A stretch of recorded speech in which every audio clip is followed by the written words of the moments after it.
Chama a tribuna o doutor Antônio Carlos de Almeida Castro. Senhor presidente, senhor relator, senhoras ministras, senhores ministros, representantes do Ministério Público, meus ilustres colegas de trincheira na defesa da Constituição, especialmente quero saudar a Defensoria Pública e vou dizer o porquê ao longo da minha curta fala. Em primeiro lugar, julgo ser importante dizer, tendo em vista a sustentação que houve aqui da ADC 43, que fui o advogado da ADC 43, assinei, sustentei a liminar, em outro sentido do que foi dito aqui, mas é necessário esclarecer que quando o atual presidente da República assumiu que queria ser candidato por então partido, isso me foi dito pelo presidente do partido, houve, segundo me disseram, a exigência que eu fosse destituído e que essa ADC fosse então arquivada. Mal sabia ele, evidentemente, que é uma ação indisponível. A destituição se deu, e eu quero dizer a Vossas Excelências com muita honra, em 40 anos de advocacia fui destituído uma vez, mas essa destituição é um gáudio para mim, é uma honra para mim, e demonstra que eu sempre estive do lado certo. Estava lá ao defender a Constituição e estou aqui, em muita honra, em nome do Instituto de Garantias Penais, ao defender a Constituição. Passando por esse momento, quero dizer alguns pontos que julgo importante na construção, ministro Marco Aurélio, do imaginário desse processo. Em primeiro lugar, quando entramos, começamos a ter uma pressão midiática dizendo que tudo era contra a Lava Jato. Não existia absolutamente nada contra a Lava Jato. Por isso, saudei especialmente a Defensoria Pública. Porque quando a Defensoria Pública entrou com amicus curiae, ficou evidente que o cliente preferencial que nós estamos a defender é o negro, o pobre, a prostituta, aquele cliente que é defendido pela Defensoria Pública.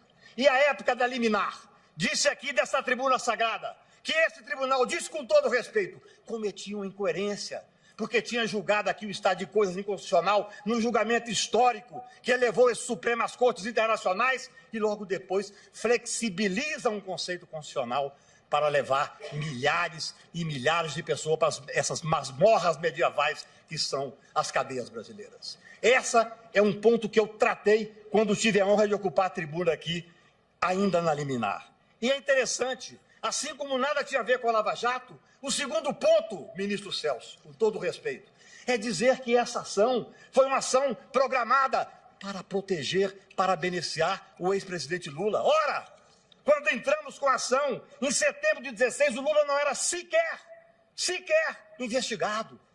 Quando julgamos a liminar, o Lula não era sequer absolutamente denunciado. Apenas em 2018 houve a condenação lá no Tribunal Regional. São falácias, como essa dos 160 mil, que seriam, em tese, soltos se fosse feito esse julgamento. Em boa hora, Sua Excelência, o presidente, também presidente do CNJ, veio demonstrar o absurdo que são esses dados. Porque houve uma clara manipulação. Essa ação talvez fosse a ação mais simples de ser julgada, ministro Fux. É decidir um conceito da Constituição.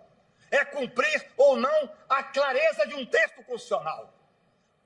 Disse aqui, e digo em respeito a Vossas Excelências, que o Supremo Tribunal pode muito, mas não pode tudo, porque nenhum poder pode tudo no Estado Democrático de Direito. Não se pode exigir de Vossas Excelências, com a responsabilidade que já tem, que vão além dessa responsabilidade ao fazer uma análise de um texto que é absolutamente inquestionável. Essa é a questão posta com a devida vênia que trago aqui a Vossas Excelências. E digo mais, quando veio esta liminar de 6-5, o que eu disse para a imprensa? A imprensa que aplaudia porque queria ver 15 ou 20 pessoas poderosas a serem presas. Disse o seguinte: estão flexibilizando o preceito constitucional, uma cláusula pétrea. Amanhã vocês vão ter que aplaudir quando for flexibilizado a livre manifestação do pensamento. A propriedade privada, essa dificilmente será flexibilizada. Mas outros tantos direitos constitucionais do mesmo patamar constitucional. Nós não queremos muito não, Excelências. Nós queremos que se cumpra a Constituição. Esse talvez fosse o processo, não fosse esses meandros que nós tivemos que enfrentar ao longo desse tempo. Esse seria um processo, julgo que de certa facilidade, porque eu não tenho dúvida. Nós enfrentamos questões fora do processo. Por exemplo, Dizer que isso é contra a Lava Jato, o que tem a Lava Jato a ver com esse processo de cumprimento do preceito constitucional? É porque eu digo há 3 anos pelo Brasil, ministro Gilmar, que a estrutura de marketing da Lava Jato é muito melhor do que a estrutura jurídica. Ela colocou as pessoas contra quem tinha o coragem de fazer a defesa de um preceito constitucional. É só isso que estamos fazendo aqui. Com a devida vênia, não somos donos da verdade. Quando em debates, principalmente fora do Brasil, eu vejo algum professor estrangeiro ter a coragem de criticar. Ah, mas como é que vocês defendem que pode haver até o último grau de jurisdição? Não é assim no país tal. Não é assim na Alemanha. A minha resposta é muito simples, senhor presidente. A Constituição brasileira não vale na Alemanha. A Constituição brasileira vale no território nacional. Nós temos uma carta que foi promulgada em 1988 e que nós juramos cumprir. Vossas Excelências como juízes, eu como advogado e o cidadão também. Nós temos que começar a voltar a ter esse temor absoluto pela Carta Constitucional.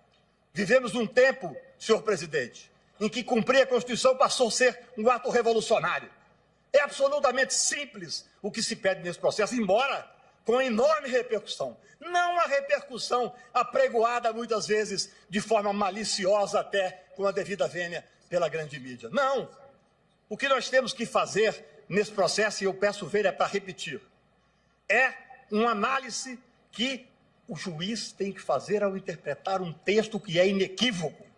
Nós não podemos pedir, e peço vênia pela veemência, que cada juiz possa ter a análise que quiser de textos, principalmente de cláusulas pétreas que são absolutamente claras. Ou então, nós estaremos colocando em risco o Estado Democrático de Direito, que talvez seja a maior função desta casa.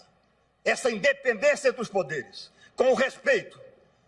Sua Excelência, o ministro-presidente, quando assumiu, disse uma frase que deu esperança a todos nós. O Supremo Tribunal tinha que deixar de ter o protagonismo que estava tendo. Isso eu digo respeitosamente, de uma pessoa que advoga nessa casa, dessa tribuna sagrada, há quase 40 anos.